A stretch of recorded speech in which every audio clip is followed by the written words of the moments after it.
Hôm nay là một ngày nắng đẹp, đủ dịu dàng để đi dạo, đủ lặng để suy tư và cũng đủ ấm để trở về. Lần đầu tiên sau 6 năm, mình được trở lại Sài Gòn, nơi từng là nhà, là thanh xuân và là hơn 30 năm gắn bó. Cái cảm giác vừa lạ lẫm, vừa thân quen, cảm giác về nhà làm khách. Đồng hành cùng mình còn có 2 vị khách nhỏ đang háo hức được tìm hiểu về nơi mình sinh ra, được tận mắt nhìn thấy Sài Gòn trong lời kể của mẹ và nếm thử hương vị của Sài Gòn. Với mẹ, đó là Sài Gòn, nhưng với các con, đây là Hồ Chí Minh City, thành phố Hồ Chí Minh, một nơi sẽ trở nên thân yêu bằng chính cảm nhận rất riêng của con. Và chúng ta sẽ cùng nhau viết thêm nhiều kỷ niệm đẹp về nơi này. Mời bạn cùng sau 40 về nhà. Về nhà không chỉ để thăm người thân, mà còn để ăn. Ở Việt Nam, những sự kiện quan trọng trong đời người luôn bắt đầu bằng chữ ăn. Vậy nên, việc đầu tiên khi mình về nhà là để ăn đám cưới của dì Út. Với các con, đây là lần đầu tiên được trải nghiệm một đám cưới truyền thống của người Việt. Từ mâm quả trĩu nặng, cổng hoa rực rỡ đến bàn thờ gia tiên nghi ngút khói nhang. Mỗi nghi thức, mỗi hành động, mỗi lời nói đều khiến các con thấy mới mẻ và thú vị. Là lần đầu tiên được tham gia một bữa tiệc cưới lên đến hàng trăm người. Người thân, bạn bè, hàng xóm, đồng nghiệp, ai cũng nói cười rôm rã. Tiếng cụng ly, tiếng gọi nhau ý ới giữa các dãy bàn, tạo nên một không khí rất Việt Nam, náo nhiệt, chan hòa và đậm tình. Vậy là chúng mình đã chính thức về nhà. Sau những bữa tiệc đông đúc ồn ào là lúc mình tìm về sự tĩnh lặng. Một bữa cơm quây quần, nhẹ nhàng, an yên, ăn cơm với mẹ. Đó không chỉ là bữa ăn, mà là hương vị của tình thương lặng lẽ, đầy đặn, không phô trương. Vì sức khỏe, mẹ mình đã lâu không vào bếp, nhưng đi đâu, ăn gì ngon, mẹ cũng ghi nhớ để lần sau còn dắt tụi nhỏ đến. Mẹ ghi nhớ khẩu vị của từng đứa, nên mỗi món ăn mẹ chọn đều là sự thương yêu, chăm chút thầm lặng cho từng đứa con, đứa cháu. Tôi nhìn mẹ và soi thấy chính mình. Khi các con mỗi ngày một lớn, những việc mẹ có thể giúp con cũng càng ít dần đi. Nhưng câu hỏi, con có đói không? Con có muốn ăn gì không để mẹ nấu? Vẫn sẽ luôn ở đó như một bản năng không bao giờ tắt.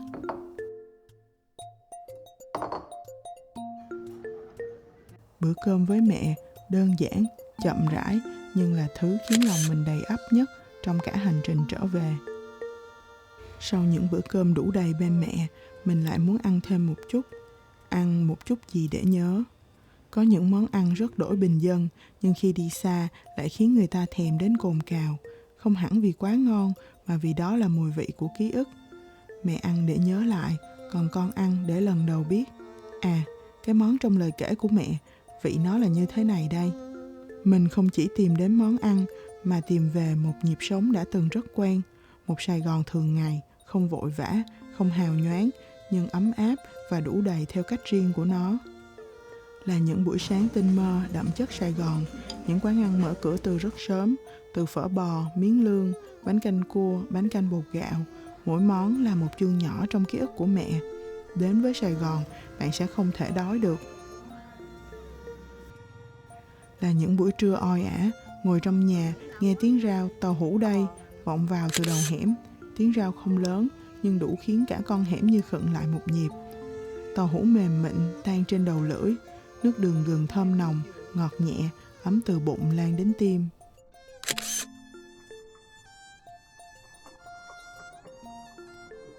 Đến xế chiều, chỉ cần chia nhau một bịch chè, một phần bánh tráng trộn là đã đủ rôm rã cả một buổi trò chuyện với bạn bè, đồng nghiệp.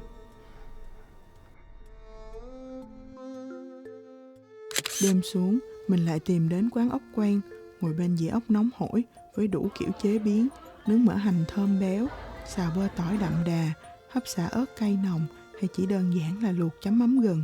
Vừa ăn vừa kể chuyện cũ. Mỗi câu chuyện, mỗi món ăn đều có một cách riêng để khiến người ta không thể quên. Những món ăn ấy không chỉ để ăn mà để sống lại một thời người ta sống chậm mà vẫn thấy đủ đầy, thấy hạnh phúc lắm. Mẹ con mình sau khi tìm về những hương vị cũ, giờ cùng nhau thưởng thức những món mới, ghi lại những kỷ niệm mới để kể một câu chuyện khác về Sài Gòn, nơi mà mẹ giờ đây cũng chỉ còn là một người khách, vừa quen vừa lạ. Thành phố vẫn sôi động như xưa, nhưng giờ đây rực rỡ và hiện đại hơn bao giờ hết. Hàng quán mọc lên san sát, món ăn không chỉ ngon mà còn đẹp mắt, cầu kỳ, tinh tế và đôi khi đắt đỏ. Không còn gói gọn trong những hương vị thân quen, mà là sự kết hợp đầy sáng tạo của nhiều nền ẩm thực trên thế giới. Hokkaido Sushi là nơi mở đầu cho hành trình vị giác hiện đại ấy. Không gian tươi sáng, thực đơn đa dạng, vừa ngon vừa hợp túi tiền, nên cả nhà đều dễ dàng chọn được món yêu thích. Nếu một bữa tương tự ở Úc, chắc chắn sẽ tốn kém hơn rất nhiều. Từ Nhật sang Việt, Coco Dining là nơi mẹ con mình tiếp tục khám phá. Nếu ai từng xem MasterChef sẽ thấy quen thuộc với cách họ chế biến, tỉ mỉ, cầu kỳ, hòa quyện giữa hương vị Việt và kỹ thuật hiện đại. Set menu ở đây không rẻ, nhưng là trải nghiệm đáng giá để các con thấy rằng ẩm thực Việt cũng có thể sang trọng và đẳng cấp chẳng kém ai.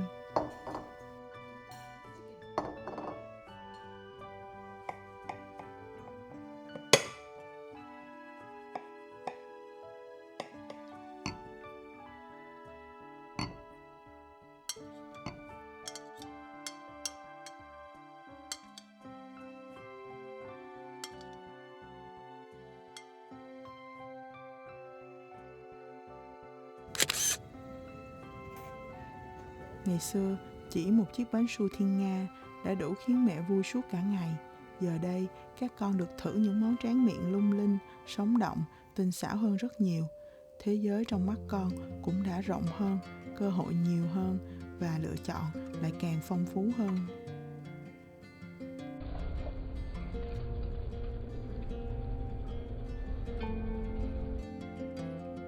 Rồi chúng ta đến với Miwaku Premium, nơi ẩm thực được nâng tầm theo cả nghĩa bóng lẫn nghĩa đen. Cao hơn 380 mét so với mặt đất, ngồi bên bàn ăn, nhìn xuống thành phố, mẹ lần đầu thấy Sài Gòn, quê hương mình, từ một góc độ thật khác, choáng ngợp và xúc động. Mẹ hào hứng tìm và chỉ cho con những địa điểm thân quen mà mẹ từng đi qua, một trải nghiệm vừa xa lạ, vừa gần gũi.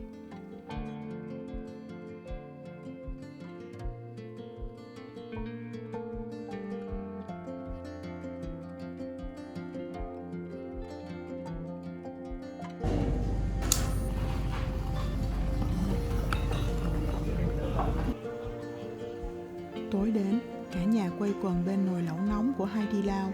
Ở đây, người ta không chỉ ăn bằng vị giác, mà còn bằng thị giác, bằng cảm xúc. Màn múa mì điệu nghệ làm các con trầm trồ, niềm vui ấy khiến bữa ăn trở nên trọn vẹn hơn, vừa ngon vừa đáng nhớ.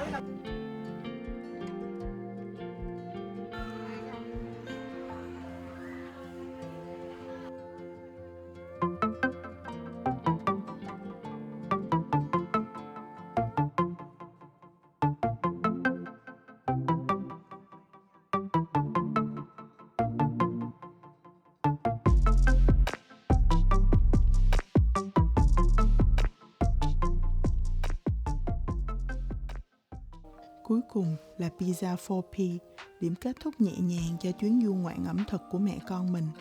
Từ Á sang Âu, mỗi món pizza nóng hổi là một sự kết hợp tinh tế giữa nguyên liệu tươi ngon và cách chế biến khéo léo. Các con khen ngon không ngớt, mẹ cũng thấy vui lây khi nhìn các con tận hưởng trọn vẹn từng khoảnh khắc. Mỗi quán ăn, mỗi món mới không chỉ là hương vị mà là cánh cửa kết nối giữa thế hệ cũ và thế hệ mới, giữa ký ức của mẹ và trải nghiệm đầu đời của con. Hành trình về nhà là hành trình cảm nhận bằng tất cả các giác quan và giữ lại trong tim những điều tưởng như rất mới nhưng hóa ra cũng rất quen thuộc. Người Sài Gòn xưa giờ vẫn vậy, có ăn là phải có chơi. Mình vẫn hay kể với các con về một Sài Gòn thuở nhỏ, những con hẻm nồng mùi khói bếp, tiếng xe máy chạy ào ào, tiếng rao văng vẳng, rồi cả những ngày cúp điện, cả xóm cùng ra ngoài hiên hóng gió. Nhưng giờ đây, trong mắt các con, Sài Gòn đã là một câu chuyện hoàn toàn khác. Đó là tòa landmark cao ngất giữa bầu trời, là xe buýt 2 tầng đưa các con đi qua từng góc phố như những du khách hào hứng. là sân băng mát lạnh giữa lòng nhiệt đới, là trung tâm thương mại ngập tràn ánh đèn, tiếng cười nối tiếp tiếng cười, là nơi mỗi bước chân đều mở ra một trải nghiệm mới.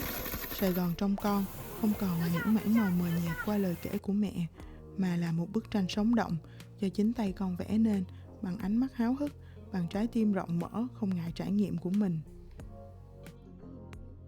Mẹ không còn cần phải dạy con yêu Sài Gòn, vì đó là nơi mẹ sinh ra và lớn lên. Vì chính những khám phá, những niềm vui giản đơn mà trọn vẹn này sẽ khiến con gắn bó với thành phố này theo cách rất riêng, rất thật và rất tự nhiên.